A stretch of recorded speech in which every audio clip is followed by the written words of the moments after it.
Welcome to another edition of City Council Spotlight. I'm your host, Heather Armstrong.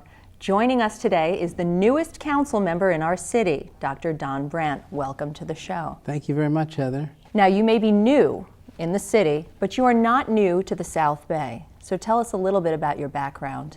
Correct. I grew up near the Los Angeles Coliseum up to the age of 8, and then my family relocated into Western Hawthorne because my grandfather and my mother worked at Douglas Aircraft Place, today's current location for Northrop Grumman in El Segundo.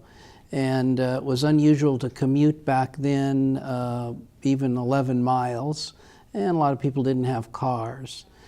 So we moved out to Western Hawthorne and just onto the edge of the Wiseburn School District, where I began to attend school in grade 3 in 1953, and have been around the South Bay most of the rest of my life since then, and about a 55-year association now with the Wiseburn School District, either as a student or as the superintendent of schools there.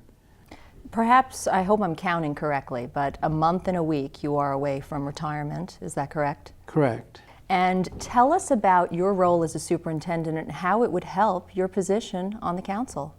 Well, as a superintendent of the Wiseburn School District and 3 other California school districts, I've been in that role now for 28 years. I've learned a lot about communications with the public, building a team, meeting challenges, balancing budgets, and just in general working well with others to make a better future. And so I think my experience in that leadership and management position is going to pay off in the years ahead as I'm on the El Segundo City Council. Do you intend to keep some of the promises that you've made?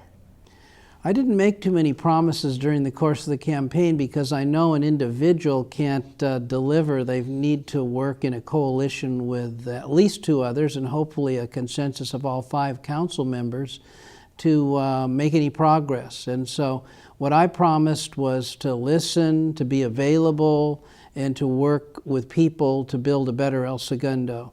So I don't have any commitments or things I have to do specifically. Well, how about top priorities? LAX was listed as one of your top priorities, and it certainly is for the people who live here in the city. Seems to be everybody's, and we need to be vigilant to continue to keep them on the north side of Imperial as much as possible, whether it's related to noise issues, traffic issues, or the myriad of other issues connected with LAX. I think it was every candidate's top priority, and that's probably not new in El Segundo and probably will be there in the future.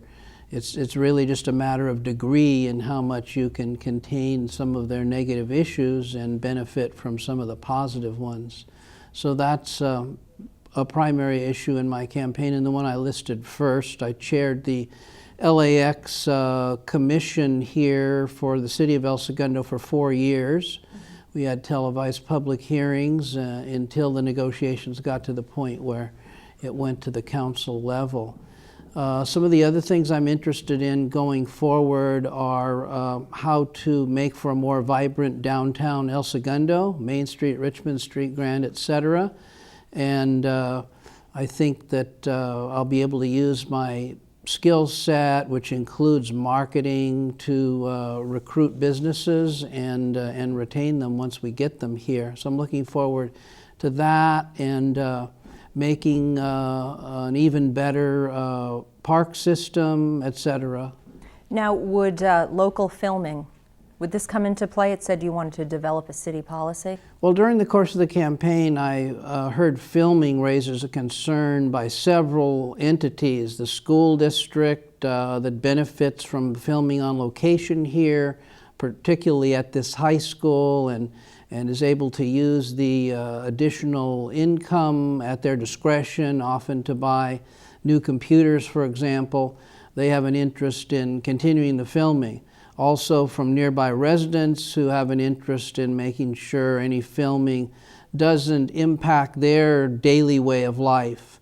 And then also from some of the small business owners up on Richmond Street that have been impacted by filming commercials and programs along the way. So what I'd like to do is be sure we have a balanced policy that doesn't prohibit filming but doesn't allow unlimited filming either. It's somewheres down the middle of the road and respects everybody's needs and interest with filming in town here.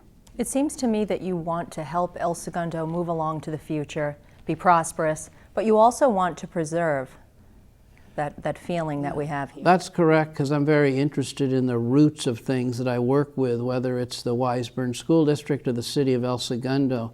I really want to continue to honor the history of El Segundo. I belong to the Historical Society here in town, and I'm very interested in where we came from and the path we traveled to get to where we are today.